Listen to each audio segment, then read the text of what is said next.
now we will welcome our final speaker for tonight. She also lives with complications. She's based in the UK, and we've heard about so many different kinds of complications, and she focuses on the eye area, and that's what she's going to talk about tonight. Welcome to the stage, Bernadette. Hi there. Lovely to be here this evening. Hi there. I'm so happy to have you here.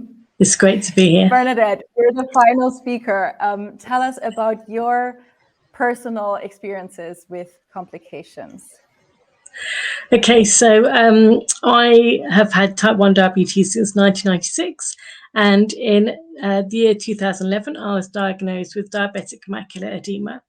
I'm not sure how much of you know about diabetic macular edema and where that occurs in the eye, so I've got a couple of pictures.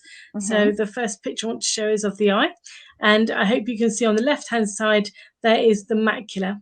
And the macula is a tiny, tiny area of the eye, but it's such an important area of the eye. And there is a part of the macula called the fovea.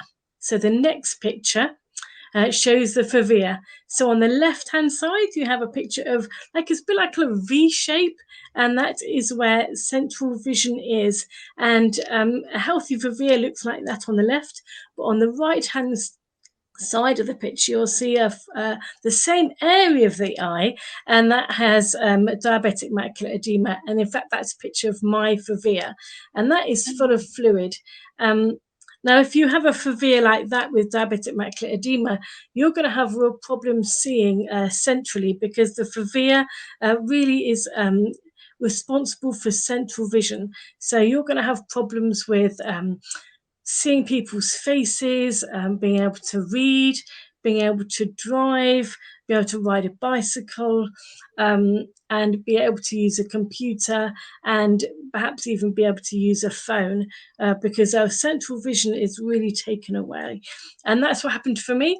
So I've had real issues with that. And unfortunately for me, my job as a teacher, as I was then, really did it really depended on having really good vision and be able to see and recognize the children's faces, because I worked with really young children. So unfortunately in 2012, I lost my job as a teacher. And then the following year, I lost my job in all aspects of things that I wanted to do. And then I lost my driving license, and that was really hard for me. So I had to really decide what I was going to do next in life. I was in my early 40s. I had a long way to go in life, and it was like, what am I going to do now? And honestly, I just didn't know. I hadn't got a clue. I hadn't really anticipated this was going to happen for me. So I then, for me, I had to concentrate on things I could do and not on things I couldn't.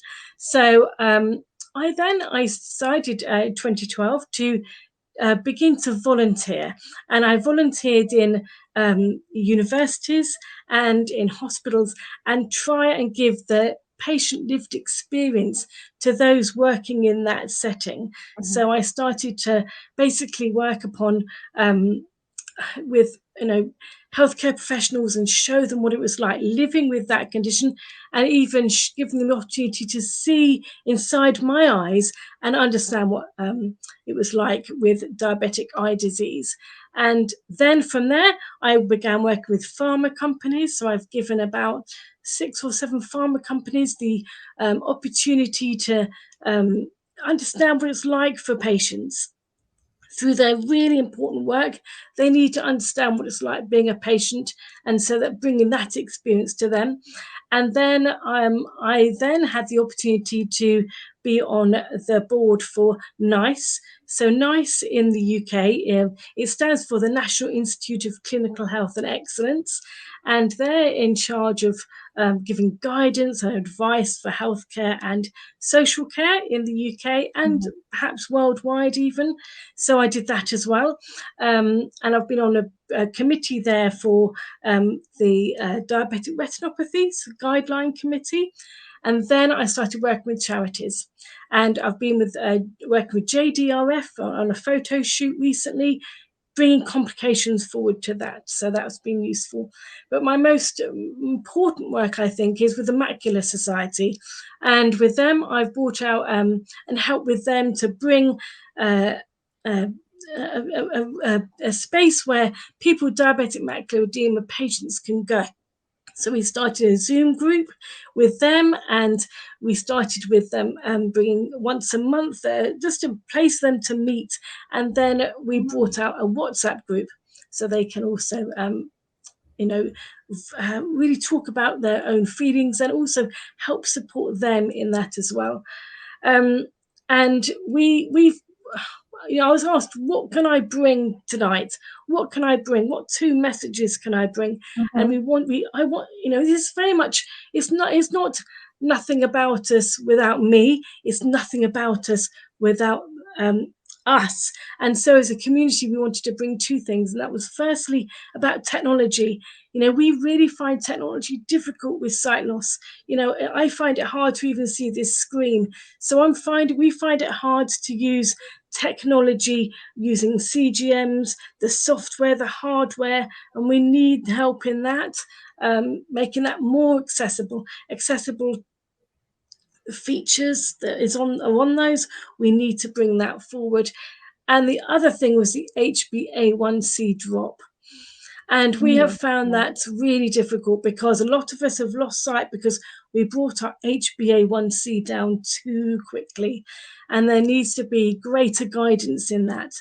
And there needs people to be actually don't know about this. No, I mean, and and we're finding a lot of people don't realize that if they drop their HbA1c quickly, their eyes may have issues. Not all eyes, but if you have retinopathy to begin with, you may well do that.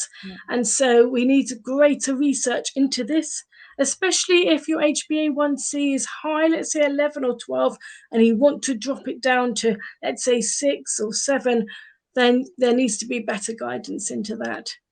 Such an important topic that you're raising, because people who manage this shift in A1C are actually giving it their all, aren't they? They're putting so much energy and effort into managing their diabetes and improving their health. And at the same time, they often don't know that some of this needs to happen step by step. Yes, indeed, definitely. Yeah. Thank you so much for raising awareness about that. I hope that message was loud and clear for everyone. And we saw a comment, and I couldn't agree more, that you're a great example of persistence and really, finding incredible ways to keep going and actually do a lot of good, because I know you're an inspiration to many out there, and you're really, raising awareness and changing minds about this. So thank you. Thank you. Thank you so much for joining us, Bernadette.